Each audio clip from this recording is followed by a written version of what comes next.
Olá a todos! Vamos então para mais uma aula de farmacologia básica aplicada.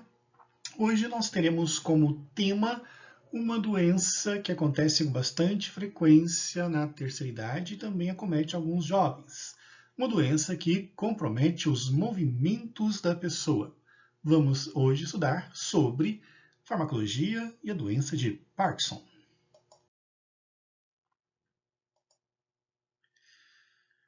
Bom, trata-se de uma doença de grande impacto, para a vida das pessoas, do qual tem como característica principal ser uma doença que evolui com o tempo. E essa questão de também levar a limitações de atividades que as pessoas podem apresentar. Tem um livro que eu recomendo bastante, do ator Michael J. Fox, que fez o filme De Volta para o Futuro. O livro se chama Um Otimista Incorrigível, no qual ele fala das fases do adoecer, da negação, raiva, barganha, aceitação, entre outras, durante o período que ele descobriu que tinha a doença de Parkinson. É um livro realmente que vale a pena. E com relação à nossa aula de hoje, então o tema é a farmacodinâmica, a farmacocinética e biodisponibilidade dos antiparkinsonianos, e do qual nós temos como objetivo conhecer as características farmacológicas envolvidas no processo de tratamento da doença de Parkinson e também entender os aspectos relativos à biodisponibilidade desses fármacos, visando sempre as melhores orientações para os pacientes que utilizam esse tipo de medicação. Bom, então vamos falar um pouco agora sobre a questão da doença de Parkinson. O que vem a ser então essa doença e quais suas principais características? A gente observa então que a doença de Parkinson é uma doença de origem idiopática, não tem uma causa definida, é de caráter progressiva, ela piora com o tempo e tem como principais características rigidez e tremores na cabeça que acontecem com os pacientes. Também inclinação do tronco para frente, uma outra característica comum das pessoas que apresentam esse tipo de doença. E uma das que mais chama atenção, os tremores leves nos braços, movimentos incontrolados que acabam acontecendo e que impedem as pessoas até mesmo de exercer pequenas atividades, como cuidados com a higiene e alimentação, porque não conseguem ter o controle e o movimento adequado das mãos. E pode evoluir até mesmo para uma incapacidade total de movimentação. E também é marcado pela rigidez e tremores de extremidades. Então, os membros das extremidades também apresentam, além dos tremores, uma certa rigidez para o movimento. E um caminhar característico que passa a ser oscilante e com passos curtos também. Então, essas são algumas das características desta doença, do qual, se não tratada adequadamente, impacta muito na qualidade de vida do paciente, levando até mesmo a sua incapacitação física para realizar as tarefas, como mencionei anteriormente. E por que as pessoas começam a desenvolver esse tipo de doença? É uma doença que está ligada a uma degeneração que acontece no cérebro, mais especificamente na região nigroestrial, que é responsável pela formação de dopamina e fazer a distribuição desse neurotransmissor para a região periférica, inclusive para as regiões musculares. Com o passar do tempo, o que acontece? Há uma redução na produção, então, de dopamina, o que faz, então, que as pessoas tenham essa manifestação dos sintomas que eu citei anteriormente, principalmente na questão dos tremores. Então, as características principais dessa doença são as seguintes, uma concentração diminuída de dopamina nos gânglios da base cerebral, na região nigroestrial, do qual, então, você tem um descompasso, uma alteração de equilíbrio de dopamina com outro neurotransmissor, a acetilcolina. E o que reflete este descompasso, essa alteração de quantidade? Ou seja, uma menor quantidade de dopamina frente à acetilcolina. é que nossos movimentos estão controlados por esses dois neurotransmissores. A acetilcolina ela tem a função de fazer o movimento inicial, o movimento, né, de impulso para as atividades. E a dopamina tem a função, na questão muscular, de fazer o controle do ajuste fino, de impedir que potenciais de ação sejam alcançados de forma, né, descontroladas e que a pessoa perca a capacidade de gerar o movimento que ela deseja. Então a dopamina ela é responsável por aquilo que a gente chama de movimento fino, enquanto a acetilcolina faz, né, o movimento de início, né, o movimento de força. Então, quando eu desejo pegar um objeto, o movimento inicial que eu faço com o meu braço e com a minha mão é estimulado pela acetilcolina. E o controle que vem, então, para eu ter a força certa, a movimentação correta para alcançar, pegar um objeto e manusear esse objeto, vem devido à ação da dopamina. Quando eu começo a ter esse descontrole, o que acontece? Eu começo a ter uma maior quantidade de ação desses movimentos mais intensos e menor controle dos movimentos bruscos, o que faz então com que eu tenha a rigidez e os tremores, que são as características marcantes, né, dessa questão da doença de Parkinson. E esses tremores, né, é a principal questão envolvida na doença, que leva principalmente à situação de incapacitação. Bom, se a questão então está envolvendo a dopamina, nós precisamos conhecer um pouco melhor então esse neurotransmissor, porque é ele que está em falta e ele que deve ser reposto. Daí então o que nós temos, né? Nós temos então a dopamina, que é um neurotransmissor, que é obtido através, né, de uma enzima chamada descarboxilase, do qual converte a levodopa em dopamina. E a principal característica da levodopa é a presença de um ácido carboxílico na sua constituição, que a deixa inativa como neurotransmissor. A remoção desse ácido carboxílico é que faz, então, com que esta molécula tenha atividade, né? E ele se torna, então, a dopamina. E a dopamina, né, além disso, ela é um precursor natural de adrenalina e noradrenalina, também ela contribui, né, nesta função também, e atua em receptores dopaminérgicos em diversos tecidos, né? O problema do Parkinson está mais na questão, né, do sistema nervoso periférico, mas nós temos dopamina no pâncreas, temos dopamina no trato gastrointestinal, nós temos dopamina em N tecidos, né?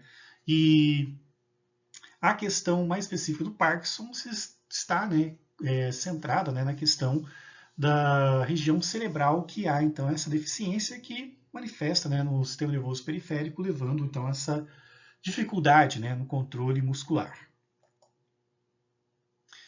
E outra questão importante, né, algo que a gente já viu já quando estudou os antidepressivos, né, é que este neurotransmissor ele é metabolizado, ou seja, inativado por duas enzimas. Uma é a catecol-ortometiltransferase, que atua sobre a porção catecol desta molécula, e a outra é a monaminoxidase, que atua sobre a porção aminada, fazendo então com que essa molécula perca a atividade. São dois parâmetros importantes, né, que a gente considera e considerará depois quando ver a questão, né, dos fármacos atuantes. E aqui apenas, né, um esquema para ilustrar, né? Então nós temos dopamina, pela ação da MAO, então, ela acaba sendo então inativada, e pela ação também, né, da CONT, ela também acaba sendo inativada. Bom, considerando então esse princípio fisiopatológico, que é a redução na produção de dopamina, a estratégia mais viável para reverter este problema é aumentar a concentração de dopamina.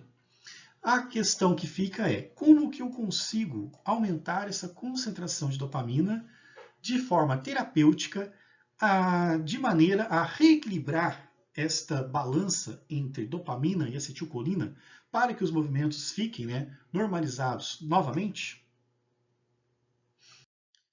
Bom, A terapêutica, né, ela passa por algumas questões importantes relativas à cinética e à farmacodinâmica. Quais são essas características? Houve, há um tempo atrás, uma proposta inicial de fazer a administração de dopamina, né? Seria feito, então, o uso, né, via oral ou injetável de dopamina. Porém, o que acontece? O uso oral da dopamina fazia com que, na sua absorção intestinal, começasse a ter vários efeitos periféricos, porque eu tenho receptor de dopamina ao longo do meu organismo como um todo. Isso trazia dois problemas. Primeiro problema, o aumento da manifestação de efeitos adversos, porque começava a agir em todo tipo de receptor dopaminérgico que eu tinha no meu organismo, e um efeito, né, de redução terapêutica, né? Menor efeito terapêutico. Por quê? Porque a dopamina agia em tantos lugares e sobrava muito pouco para agir no local que eu preciso, que é no sistema nervoso central. Então o uso dela via oral não deu certo e o subcutâneo também não deu certo, pelos mesmos problemas, né? Muita atividade periférica e pouca atividade no sistema nervoso central. Então, por essa razão, o uso de dopamina foi descartado, né? Então, ela não poderia ser utilizada para esta finalidade. Foi então que começou a se pensar no planejamento, então, né, de fármacos que pudessem, então, aumentar de alguma forma indireta a concentração de dopamina no organismo das pessoas que tinham, então, doença de Parkinson. E a proposta inicial foi qual? Foi usar, então, a dopamina inativa, na forma de levodopa. Porque a levodopa, sendo administrada, ela não teria ação periférica a princípio, porque ela precisaria da descarboxilase para ficar ativa, né? E esta, então, foi a primeira tentativa que se teve, né? Daí, então, outras formas também de aumentar a quantidade de dopamina seria impedir a degradação de dopamina que eu já tenho, que seria através da inibição das enzimas MAO e CONT. Por quê? Não tendo a degradação de dopamina, ela também aumentaria a concentração no sistema nervoso central.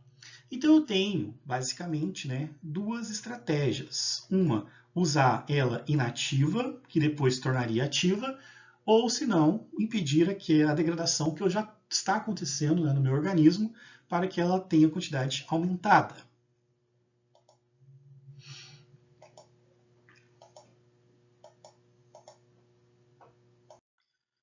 Bom, então, a primeira tentativa foi usar, então, a levodopa, que nada mais é do que a dopamina com esta porção de ácido carboxílico, que é suficiente para inativar a molécula, mas, uma vez removido esta porção, ela se torna, então, ativa. Foi o primeiro fármaco utilizado, né, para tentar reverter os quadros e sintomas do mal de Parkinson. Porém, tivemos alguns problemas que aconteceram com o uso da levodopa sozinha. Quais que foram esses problemas, né? O primeiro problema é que a levodopa ela acabava sendo convertida em dopamina antes do sistema nervoso central. Então, eu não tinha garantias de que teria ação somente no sistema nervoso central.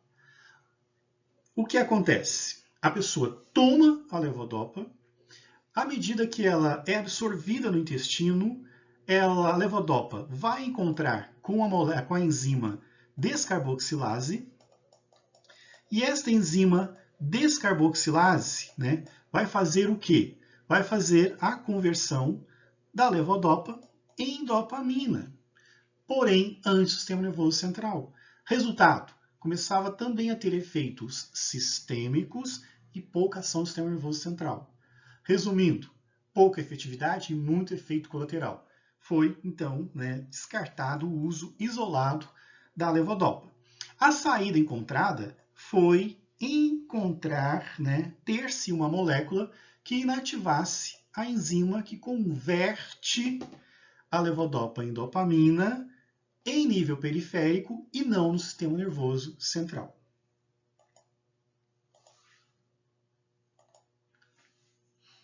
Esta molécula, que foi desenvolvida logo em seguida, né, a percepção de que a levodopa sozinha não deveria ser utilizada, foi denominada carbidopa. A carbidopa, né, que depois teve outros análogos estruturais, como benzerazida, ela se difere da levodopa original pela seguinte questão. Ela tem um grupamento nitrogenado a mais. E isso traz duas características importantes para o seu uso em conjunto com a levodopa. Primeiro, quando os dois são administrados juntos e aparece a descarboxilase para fazer a conversão, a descarboxilase ela se confunde e se liga na carbidopa. Só que pelo fato de existir um nitrogênio a mais, a ligação com a descarboxilase é mais intensa. E o que acontece? Ela prende, a carbidopa prende a enzima descarboxilase e não deixa ela agir na levodopa. Ou seja, a carbidopa protege a levodopa da ação da descarboxilase. Desta forma, então, no meu organismo passa a circular o quê? Levodopa, que é a dopamina inativa, e a descarboxilase não consegue ativá-la, por quê? Porque a carbidopa prende, se liga mais intensamente à descarboxilase e não a deixa agir sobre a verdadeira levodopa. A segunda questão referente à inclusão desse grupamento nitrogenado é o seguinte: esse grupamento nitrogenado deixa essa molécula com uma característica mais hidrofílica. E o que acontece se ela se torna hidrofílica? Acontece o seguinte, né? Quando chega no sistema nervoso central, as moléculas precisarão entrar. Então, aqui no caso da levodopa, ela precisa entrar no sistema nervoso central para, então, ter atividade lá. Mas acontece o quê? A carbidopa, ela não entra no sistema nervoso central. Por que ela não entra? Porque para entrar no sistema nervoso central, é necessário passar pela barreira hematoencefálica. E qual que é a característica da barreira hematoencefálica?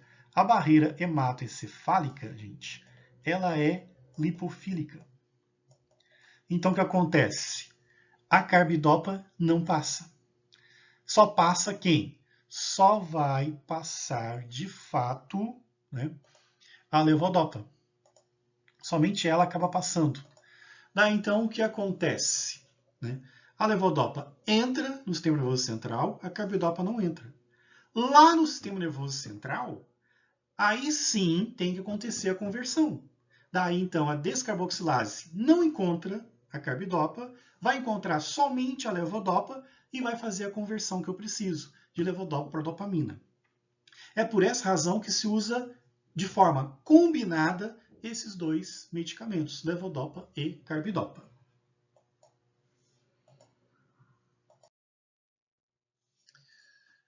Daí, então, temos outros fármacos que também atuam, né, na tentativa de reverter as situações de Parkinson, cujo objetivo final é sempre aumentar a quantidade de dopamina no organismo. Como que funcionam esses outros fármacos? Temos a selegilina. O que a selegilina faz? Ela impede a ação da monoaminoxidase no sistema nervoso central. Impedindo a ação desta enzima, o que acontece? A dopamina não é degradada, né? Mas ela tem uma limitação. Ela só é indicada para estágios iniciais da doença de Parkinson. Estágios mais avançados, quando a concentração de dopamina está muito baixa, ela já não teria utilidade. Mas a sua forma de ação é qual? É fazer com que eu tenha menor degradação da dopamina que eu produzo. Então, em fases iniciais da doença, também ela é útil. Temos o outro, temos o entacapone. O que o entacapone faz? vai agir na outra enzima. Ele vai inibir a catecol-ortometiltransferase. Desta forma, também vai fazer com que a quantidade da minha dopamina aumente por estar sendo impedida as vias de degradação. Só recordando, a dopamina é degradada como? Pela monoaminoxidase e pela catecol-ortometiltransferase, MAO-B e a CONT. Selegiline impede a ação da MAO. A entacapone impede a ação da CONT. Então, são dois fármacos que são importantes, né, para preservar a quantidade de dopamina e ajudar a equilibrar novamente, né. Tem, né, suas vantagens, mas é muito usado apenas como, né, adjuvante, né, como fármaco de ajuda, né, quando se usa já levodopa e carbidopa, e essa já começa a não ter mais os efeitos esperados. E temos, por fim, o pramipexol. Pramipexol, né, ele é um medicamento que age diretamente no receptor, né? Ele é um agonista direto, né, da dopamina. E o seu uso é indicado para as fases finais da doença. É quando já não produzo mais, nem tenho mais enzima para converter levodopa e dopamina no sistema nervoso central. Então, usar levodopa, carbidopa, usar entacapone ou usar a selegiline não faz mais sentido. Aí sim eu uso o pramipexol, né, que é o fármaco reservado para as fases mais avançadas da doença. Bom, essas eram as principais características que nós tínhamos para abordar hoje sobre a questão do Parkinson. Então, vimos características farmacológicas envolvidas nesse processo. Então, tanto vias enzimáticas quanto a questão de uso de precursores de dopamina são úteis para o tratamento de Parkinson. Lembrando que o objetivo sempre é aumentar a quantidade de dopamina. E eu posso aumentar essa quantidade de dopamina de que maneira, né? Posso aumentar utilizando o precursor de dopamina, que vai ser convertido em dopamina, que no caso seria levodopa, que precisa da proteção da carbidopa, para não ter efeito sistêmico, ou impedir a degradação de dopamina no sistema nervoso central. Posso usar selegiline, que impede a ação da monoaminoxidase, ou usar o entacapone, que impede a ação, né, da catecol-ortometiltransferase, ou no caso extremo, no caso avançado da doença, usar o pramipexol, que é um agonista, né, que é um fármaco reservado para a fase final, porque ele tem alguns efeitos adversos, né, de reação cruzada com outros receptores, que dificulta a sua adesão e o seu uso. Mas basicamente, né, são essas as questões principais a serem abordadas na farmacologia. Vamos agora fazer exercícios de aprofundamento, de compreensão melhor das questões, né, e qualquer dúvida, entre em contato.